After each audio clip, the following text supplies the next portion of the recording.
안녕하세요. 사연을 시작하기에 앞서 구독과 좋아요 부탁드려요. 감사합니다. 사연 시작해 볼게요. 결혼 8년 차에 남편과 함께 식당을 차렸어요. 동네에서 제법 소문난 가게로 자리 잡으면서 직원 4명을 두고 운영하고 있었죠. 홀에서 일하는 김순희 씨와 박미경 씨, 주방의 김영숙 아주머니와 이정화 씨였어요. 특히 김영숙 아주머니는 가게 오픈 때부터 함께 했던 분이에요. 저보다 12살 위인 58살이셨는데 3년 전에 교통사고로 남편과 아들을 동시에 잃으신 안타까운 사연이 있으셨어요. 그래서 그런지 제 아들 준호를 친손자처럼 아껴주셨죠. 준호를 낳고 나서부터는 가게에 자주 나가지 못했어요. 육아 때문에 집에 있는 시간이 많아지니까 자연스럽게 남편이 가게 운영을 맡게 되었죠. 처음에는 별 문제 없이 잘 돌아갔어요. 그런데 몇 달 전부터 뭔가 이상한 기운이 느껴지기 시작했어요. 가끔 가게에 나가보면 홀 직원인 이정화 씨가 제가 오면 어색해하면서 피하는 거예요. 35살의 유부녀인 이정화 씨는 남편과 초등학생 딸이 있다고 했어요. 남편도 마찬가지였어요. 집에 늦게 들어오는 일이 잦아졌고 핸드폰을 볼 때도 조심스러워했어요. 전화가 오면 다른 방으로 가서 받곤 했죠. 뭔가 수상했지만 확실한 증거는 없었어요. 그러던 중 김영숙 아주머니의 60번째 생신이 다가왔어요. 평소 저와 아들을 친가족처럼 챙겨주시는 아주머니께 특별한 생일상을 차려드리고 싶었어요. 생신 당일 새벽부터 정성껏 준비했어요. 미역국, 갈비찜, 각종 나물 반찬, 그리고 직접 구운 생일 케이크까지. 다 준비해서 전 아주머니 댁으로 갔어요. 아주머니는 저희 집과 가까운 곳에 사셨거든요. 남편분과 아들을 잃으신 후 처음으로 받아보시는 생일상에 아주머니는 눈물을 글썽이셨어요. 함께 식사하며 이런저런 추억담을 나누고 있는데 갑자기 아주머니 표정이 심각해지셨어요. 한참 망설이시더니 조심스럽게 입을 여셨어요. 많이 참았는데 이야기해야겠다고요. 이렇게 거한 생일상까지 받았는데 가만히 있을 수 없다면서요. 그 한마디에 제 심장이 쿵 내려앉았어요. 아주머니가 털어놓으신 이야기는 충격적이었어요. 몇 달 전 일찍 출근했을 때 남편과 이정화 씨가 함께 들어오는 모습을 목격했다는 거였어요. 그런데 그 분위기가 보통 상사와 직원 사이가 아니었다고 하셨어요. 더 충격적인 건 제가 없을 때 이정화 씨가 완전히 안주인 행세를 하면서 다른 직원들을 괴롭혔다는 거였어요. 아주머니 말씀으로는 이정화 씨가 사장 부인 행세를 하면서 김순희 씨와 박미경 씨에게 온갖 트집을 잡고 있었다는 거예요. 청소 제대로 안 했다, 손님 응대가 불친절하다, 일 처리가 느리다 등등 없는 트집까지 만들어서 괴롭혔다고 하더라고요. 심지어 자신을 사모님이라고 부르라고 했다는 거예요. 물론 농담이라고는 했지만 그 의도가 뻔했죠. 남편도 한심하게 이정화 씨 편만 들었다고 해요. 다른 직원들이 뭘 잘못했다고 하면 무조건 이정화 씨 말만 믿고 직원들을 혼냈다는 거예요. 완전히 바람난 남자의 전형적인 모습이었죠. 아주머니가 더 충격적인 이야기를 해주셨어요. 몇 주 전에는 이정화 씨가 김순희 씨를 울릴 정도로 심하게 몰아붙였다는 거예요. 손님이 없을 때 김순희 씨가 잠깐 앉아서 쉬고 있었는데 이정화 씨가 와서 일도 안 하고 놀고 있냐고 소리를 질렀다는 거예요. 김순희 씨가 저도 쉴 권리가 있지 않나요? 라고 말했더니 이정화 씨가 여기서 누가 사장인지도 모르냐면서 더 큰 소리를 냈다고 해요.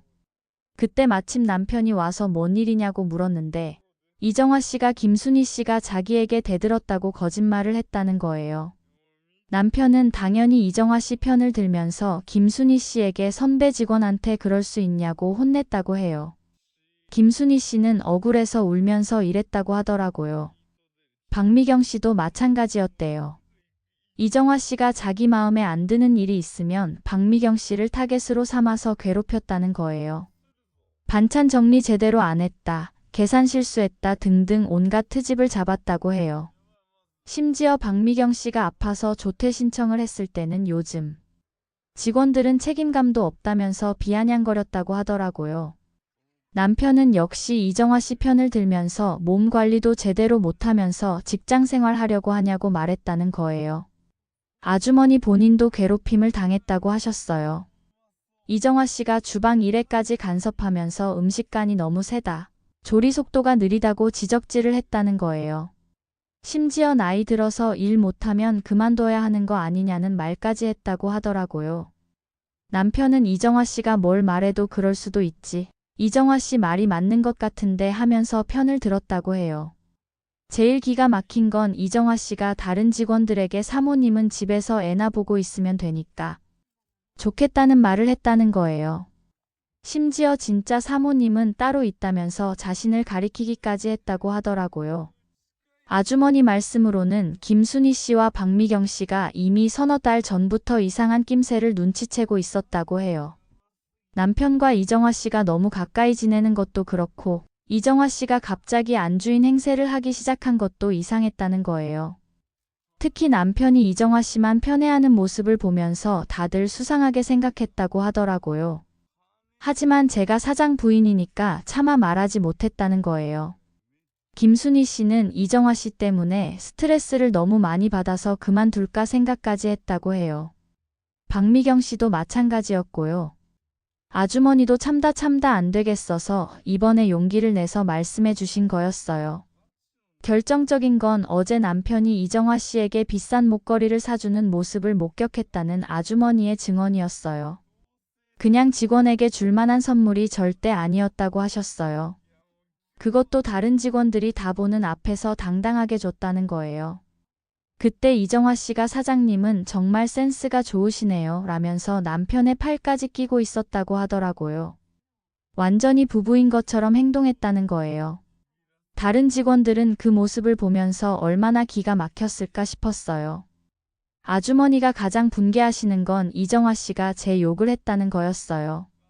사모님은 애 낳고 나서부터 완전히 게을러졌다, 집에서 빈둥거리면서 사장님 고생시킨다는 말을 했다는 거예요.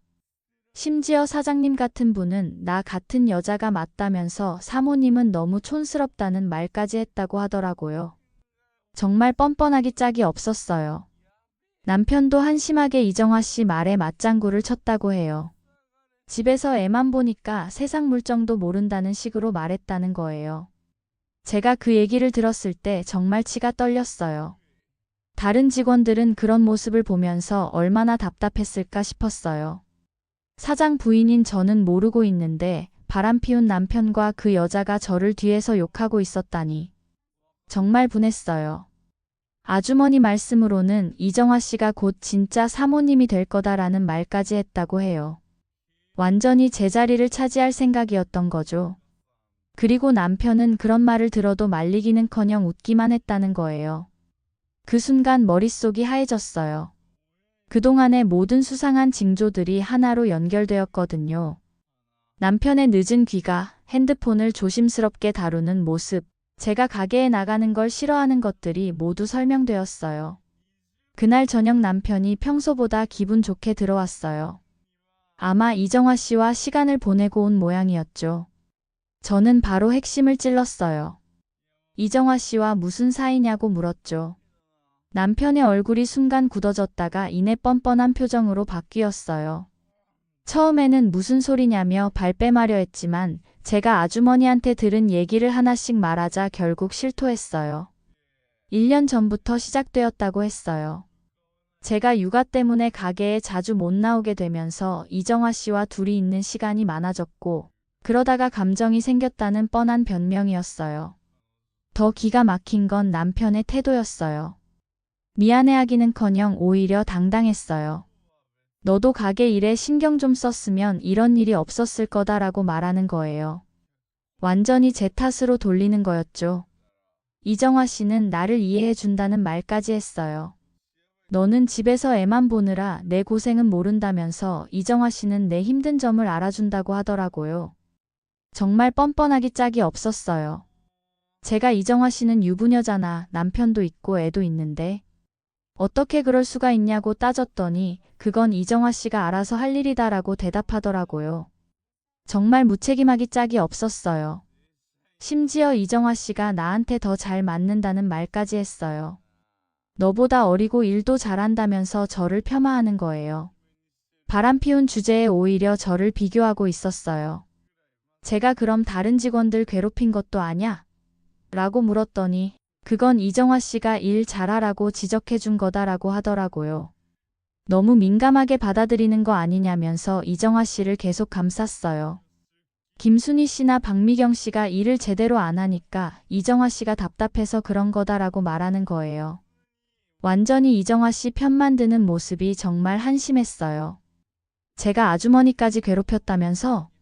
라고 하니까 아주머니도 나이가 있으니까 실수할 수 있는 거 아니냐면서 이정화 씨가 도와주려고 한 거다라고 변명했어요.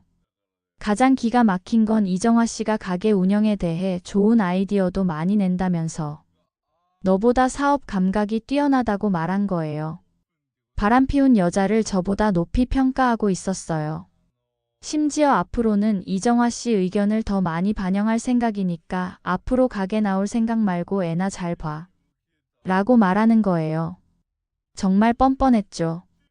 그날 밤부터 저는 본격적으로 복수를 계획했어요. 우선 다음날 가게에 나가서 김순희 씨와 박미경 씨를 따로 불러서 상황을 확인했어요. 두 분 모두 그동안 참고 있었던 얘기들을 털어놓으셨어요. 김순희 씨는 이정화 씨 때문에 정말 힘들었다고 하시더라고요. 매일같이 트집 잡히고 괴롭힘 당해서 그만둘까 생각까지 했다고 해요. 특히 이정화 씨가 남편 앞에서는 완전히 다른 사람이 되어서 김순희 씨를 모함하는 모습이 정말 치사했다고 하시더라고요. 박미경 씨도 마찬가지였어요. 이정화 씨가 온갖 꾸준 일을 시켰다고 해요. 그리고 남편한테는 박미경 씨가 일을 제대로 안 한다고 고자질했다고 하더라고요. 두 분 모두 이정화 씨와 남편이 수상한 관계라는 걸 이미 눈치채고 있었다고 해요. 오히려 제가 늦게 알게 된 거였죠. 저는 두 분께 앞으로 벌어질 일들을 미리 귀띔해 드렸어요. 그리고 이정화 씨가 그동안 저질렀던 일들을 모두 기록해 달라고 부탁했어요. 두 분 모두 적극적으로 도와주겠다고 하셨어요. 변호사를 찾아가서 이혼 상담을 받을 때도 직원들의 증언이 큰 도움이 되었어요.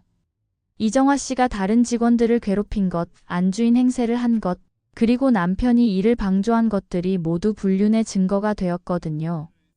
동시에 이정화 씨의 남편에게도 사실을 알렸어요. 그 집도 피해자니까 알 권리가 있다고 생각했거든요. 이정화 씨 남편은 처음엔 믿지 않으려 했지만 제가 수집한 증거들과 다른 직원들의 증언을 보여주니까 완전히 충격을 받더라고요. 그리고 며칠 후 직접 가게로 찾아왔어요. 그날의 광경은 정말 볼만했어요. 이정화 씨 남편이 가게로 들이닥쳐서 제 남편을 붙잡고 크게 소리를 지르기 시작했어요. 손님들과 직원들이 모두 지켜보는 가운데 벌어진 대형 사고였죠. 이정화 씨는 그 자리에서 완전히 망신당했어요. 남편에게 뺨까지 맞으면서 끌려나갔죠. 제 남편도 마찬가지였어요. 동네 사람들이 모두 지켜보는 앞에서 불륜남으로 낙인 찍혔어요. 그 일 이후 이정화 씨는 당연히 가게를 그만뒀어요. 아니, 정확히는 쫓겨났죠. 남편과도 이혼 절차에 들어갔다고 들었어요. 자업자득이었죠. 제 남편은 그 일 이후 동네에서 완전히 매장당했어요. 가게 단골 손님들도 하나둘 사실을 알게 되면서 남편을 보는 시선이 차가워졌어요. 어떤 손님은 대놓고 불륜남이라고 손가락질하기도 했죠. 남편은 처음에는 이혼을 완강히 거부했어요. 한 번만 용서해달라고 다시는 그런 일 없을 거라고 빌었지만 저는 이미 마음을 정했어요. 불륜의 증거도 명확했고 법적으로도 제가 유리했거든요. 이혼 과정에서 아주머니가 정말 큰 힘이 되어주셨어요. 가게 운영은 물론이고 준호 돌봄까지 도맡아 해주셨어요. 제가 변호사 사무실이나 법원에 갈 때마다 준호를 챙겨주셨죠. 김순희 씨와 박미경 씨도 법정에서 증인으로 나서서 이정화 씨의 횡포와 남편의 편파적 태도에 대해 증언해 주셨어요. 6개월 후 드디어 이혼이 성사되었어요. 남편은 가게에 대한 모든 권리를 포기하고 위자료 3천만 원을 지급하기로 했어요. 저는 준호의 양육권과 가게를 모두 가져갔죠. 이혼 후 남편과 이정화 씨는 결국 동네를 떠났어요. 둘 다 완전히 매장당해서 더 이상 버틸 수 없었던 거죠.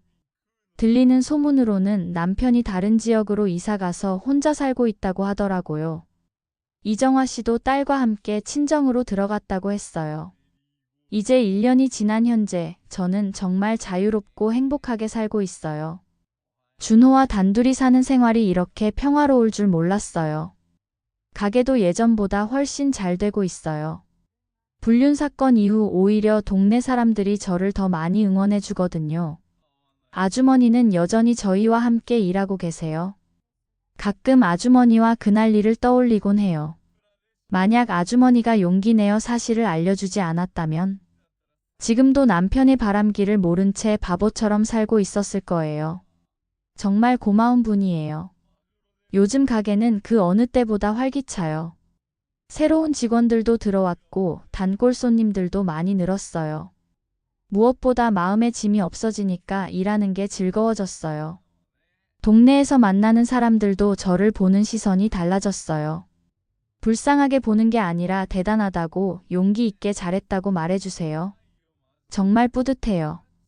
가끔 남편 소식이 들려오기도 해요. 다른 지역에서 혼자 살면서 일용직으로 일하고 있다고 하더라고요. 이정화 씨와는 연락도 안 한다고 해요. 결국 욕망에 눈이 멀어 모든 걸 잃은 거죠. 이정화 씨도 마찬가지예요. 남편과 이혼하고 딸과 함께 친정에서 눈치 보며 살고 있다고 들었어요. 안주인 행세하던 그 당당함은 온데간데 없이 사라졌죠. 저는 이제 정말 속 시원해요. 저를 배신한 사람들이 모두 제대로 된 응보를 받았거든요. 앞으로도 아주머니와 함께 가게를 키워나갈 계획이에요. 아주머니의 60번째 생일날 들은 그 한마디가 제 인생을 완전히 바꿔놓았어요. 지금도 매일 아침 아주머니와 함께 가게 문을 열면서 생각해요. 진실을 알려준 아주머니, 그리고 그 진실을 받아들일 용기가 있었던 제 자신이 정말 자랑스러워요. 이제 저는 완전히 자유로워요. 바람피고도 뻔뻔한 남편의 그림자에서 벗어나 당당하게 제 길을 걸어가고 있어요. 그리고 그 옆에는 진짜 가족 같은 아주머니와 사랑하는 아들 준호가 있어요. 이보다 더 완벽한 복수가 어디 있을까요? 제 긴 이야기를 끝까지 들어주셔서 감사합니다. 구독과 좋아요, 알림 설정까지 잊지 마세요.